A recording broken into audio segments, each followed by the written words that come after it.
Hello and welcome to the video coverage of the first Mind Game Majors tournament in Berlin, which took place in January. This time with a completely new commentator team. Toffel, who has done the video coverage in the past, could not make it, so we will fill in. My name is Max. I'm a player from the Erfurt community and member of the council for about 1 year now. And I've got Paul with me today. Hello, my name is Paul. I am from Vienna. We're playing a lot of Highlander there, and I am very happy to be here and be commentating and having fun with you all. All right, let's dive in directly. So this is the quarterfinal match of the tournament between Thomas and Yannick. Thomas is playing a mono blue tempo list, and Yannick is playing Izzet control. So let's talk about the matchup in general before we see. Okay, yeah, the starting hands. I think both are mulligans, not a lot of the lands, right? They are. So in Thomas's case, he does not have a single land, and Yannick, as a control deck, cannot start with only one island and no cantrips. Yeah, I agree. So, okay, while both players shuffle, let's talk about the matchup for a little bit. What do you think? Who has the upper hand in this case? So I think that Thomas is very much favored because he's on a very unorthodox list of mono blue against a control deck, which is based around Price of Progress, Blood Moon. And yes, Yannick's card will not help him that much as against other decks. Yeah, I agree. So is it control is kind of a classic control deck in Highlander. I feel like it has fallen a bit out of favor in the last years. But yeah, its strengths are non-basic hate. Blood Moon, Back to Basics, Ruination, Price of Progress, Magus of the Moon. And it preys on those greedy 4 to 5 color decks in the format. And yeah, playing against islands. Exactly. I want to make a small adjustment here. Yannick does not play Blood Moon. He plays Back to Basic and he plays Ruination. Ruination and Price of Progress, I think, right? Yes. Ruination, Price of Progress, and Back to Basics. And Ruination and Back to Basics does not do anything in this matchup. Yeah, that's true. But opting to not play Blood Moon or Magus of the Moon, he has fewer cards that are dead in this matchup. So this might favor him. Not exactly favor him, but it's better than other versions. So yes, Yannick is back to the mulligan. It seems like Thomas has kept his hand with a sleight of hand and a Siren Stormcaller, which can be played turn 1. Strong place to begin. Yeah, this looks like a fine hand on the mono blue side. I mean, you have a 1-drop, you have a cantrip, and all your spells basically cost 1 or 2 mana, so you need 1 more land to function. And I think it's likely that he will find it. Yes. Yannick is thinking about his keep. I assume he will keep it because it has at least some cantrips to start with Fire Eyes. And yes, he can put safely away a card like Kefnet. Yeah, Kefnet or maybe Dig Through Time. Yes. Because you will not be able to cast this soon. No play on turn 1, though. Which could be, could be difficult against a fast deck like Thomas's. So Thomas's sleight of handing, I assume to, find the second land drop. Yeah, easy choice here, I think. Ooh, Yannick drew a very good card for the beginning in Pyroclasm. If he finds a red source, he could be well positioned against the small creatures of Mono Blue Tempo. Yes, that's right. Mono Blue doesn't play a lot of high toughness creatures, and this is likely to be a board sweeper. So Siren Storm Tamer. Yes. With a backup of Spell Pierce, looks very good to start the game for Thomas. So what Yannick Okay, wants to do for the first rounds is, I guess, draw at least 2-3 more lands, especially a red source, because right now he can only counter spells and ice something, which is far too slow yes, if Thomas will be fast out of the gates with a Vendilion Clique. Okay. right. Attack for 1. So attack for 1 So, and this and seems like, no play. yes, he seems to give himself the options with Vendilion Clique. And here comes the ice to search for a land, I assume. Yes, I think he has to play the land, the ice now, because he Yes. desperately needs to find a land. Oh, So and there cannot. comes the Dimensional Infiltrator, a very strong play. It is a 2/1 flash flying creature with ingest, and if you have, I think, a colorless mana, you can bounce it to your hand if you reveal a land by the opponent's library, which should not be relevant.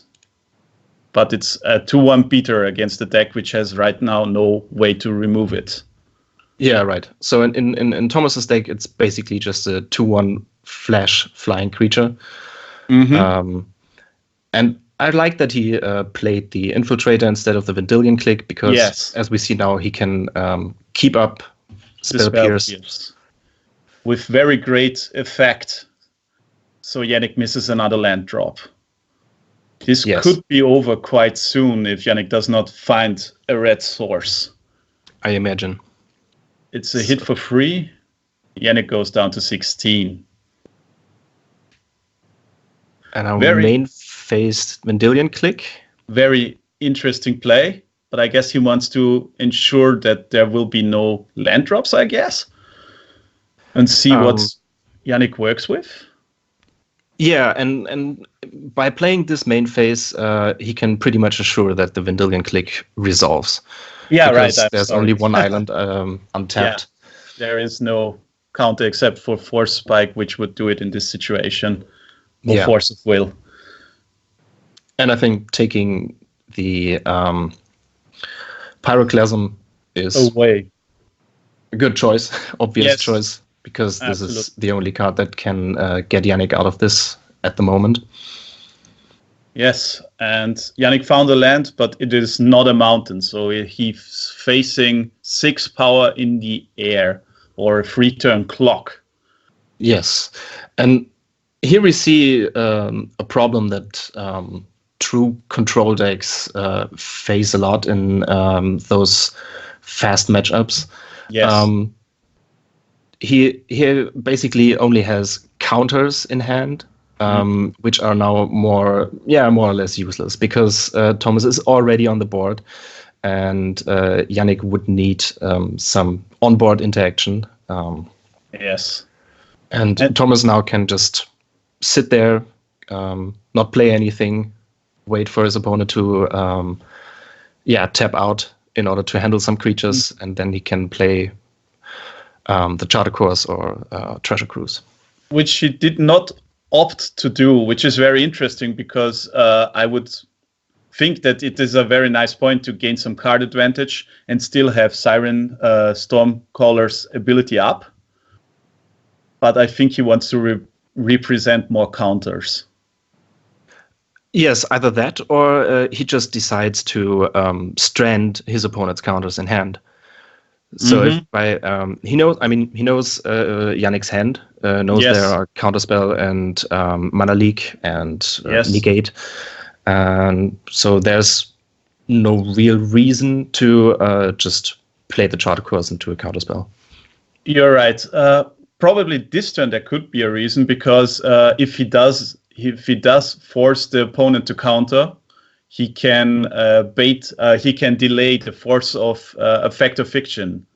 Yeah, that's why I thought maybe there could be the way to play, a card into the counter spell. Yeah, I think so too. Oh, very nice. Another land, so he can actually keep up the spell snare which he drew, and the Siren Stormcaller's ability. This is forcing Yannick to at least consider his options. Yes. I actually think Yannick cannot afford to counter this. Yes, Yes, that's right. what he decided to. He needs to find the red source and some removal with it. But this may lead to very good splits for Thomas in this fact or fiction. Yes, right. Oh, yes. This Okay. does not So- give him much to work with. What do you think he will take? What will Thomas give Yannick? I think he would just split the mana sources and the Mhm. non-land cards. Yes, and it is also a very hard choice for Yannick then which to take, because the clique is a defender which theoretically can trade with Thomas's clique, and then he goes down to 1, but he cannot afford to fetch then. Right. Okay, they're still Split. deciding the piles, I'm sorry. Okay, this is a more interesting split because he can only take a lens or the blocker with some counterspell and card draw. So which would you take, Max? I think Yannick has to take the mana sources. Oh, he goes with the sure blocker. Interesting. Yeah, because now he can play his 5th land, keep up a Yes. counterspell, and play Vendilion Click. So maybe he can delay Yes. the game for another turn. Yeah, and he has the option to clicking himself and getting himself back something with the Mystic Sanctuary he drew, which could be a Brainstorm. But then he has no red source to play. For instance, a Bolt and a Mountain if he finds. There are some very nice plays, but he's constricted on his life points. Yeah. Yeah, he So now drew we a found the mountain. red source. Okay. Now he has to find a removal spell still. Yes. And of course, Thomas is still keeping up the Spell Snare and Siren Storm Tamer's ability. Okay. Yes, you can. Even if I can't see Yannick, I'm feeling that he's thinking very hard right now. Even his hand movement was like pointing down the fingers against the playmat very strongly. Yeah. I mean, it's tough to figure out what can help you in this situation now. Mm-hmm. Yeah, this is, as you mentioned before, this is one of the very, very strong weak points, or very weak points of control. That's very often you have a lot of spells and a lot of cards in hand, but not many do interact with a board state this fast. Yeah, right. And this can be very hard, of course, if you say, okay, Yannick has bolts and everything to actually interact favorably with these creatures, but he does not have them right now, and this can be very frustrating even sometimes for control players. Oh, here comes the clique, and he's keeping up counter spells. This is in upkeep, right? Yes, this is an upkeep to deny Thomas mana, and there comes a frantic search. Oh, this is a very good bait spell even, because it makes it hard for Yannick. He has to counter a spell like this, and then something even worse can happen. But you cannot let it resolve, I think. And here comes the snare. Yes. He packs it up. Okay, so that's it with game one. Game one, yes. Thomas wins.